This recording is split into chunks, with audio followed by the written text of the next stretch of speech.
Salut! Bienvenue sur la première vidéo de la chaîne Dessine-moi un mouton. Sur cette chaîne, vous pourrez trouver des timelapses de dessins, des tutos et des animations. Et bien sûr, il y aura sûrement d'autres formats sur la chaîne. Pour l'épisode pilote de la chaîne, on va voir comment j'ai designé mon logo avec l'application Procreate. C'est parti! Première étape, le croquis. Au début, j'ai fait de la recherche d'idées sans rentrer dans les détails. Le but est de voir ce qui fonctionne et d'abandonner ce qui marche pas.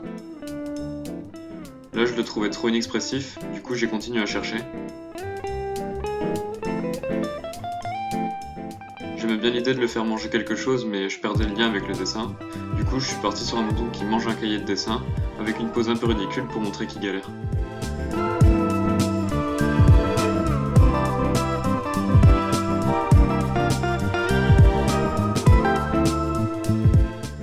Ok, alors une fois que je suis satisfait de mon croquis, je passe en ancrage pour faire mon dessin au propre. J'ai pas mal utilisé l'outil de courbure automatique de Procreate pour avoir des traits propres sans tremblement. Comme vous pouvez le voir, je repasse pas mal de fois pour avoir les meilleures courbures. Concernant la capture vidéo, j'utilise l'option lecture en timelapse de Procreate, ce qui m'a permis d'exporter une vidéo du dessin, c'est super pratique.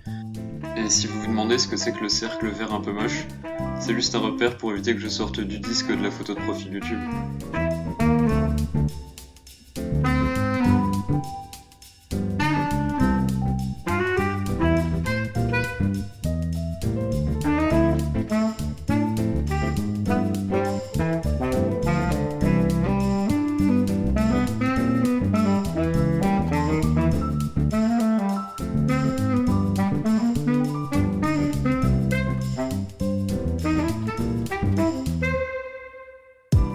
Ok, donc maintenant que j'ai un dessin bien propre, je vais pouvoir passer à la mise en couleur.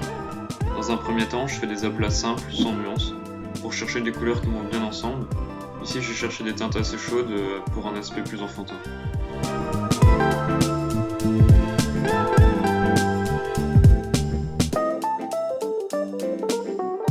Maintenant, pour donner plus de volume et un joli rendu, on passe aux ombres et aux lumières.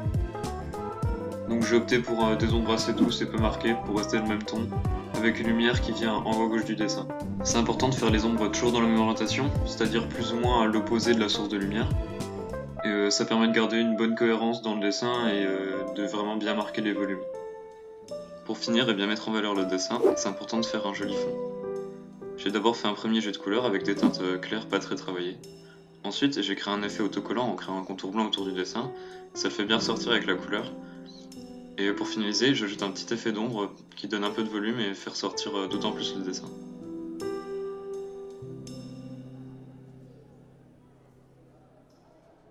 Voilà le dessin terminé. Merci d'avoir regardé cette vidéo, j'espère qu'elle t'a plu. Si c'est le cas, n'hésite pas à la partager à tes amis et mettre un pouce vers le haut ou vers le bas si tu l'as trouvé nul. Tu peux aussi laisser tes avis en commentaire ou des idées pour les prochaines vidéos. J'espère réussir à sortir au moins une vidéo par semaine, mais me connaissant, la cadence va être dure à suivre. Mais en tout cas, j'espère vous retrouver pour une prochaine vidéo. Salut!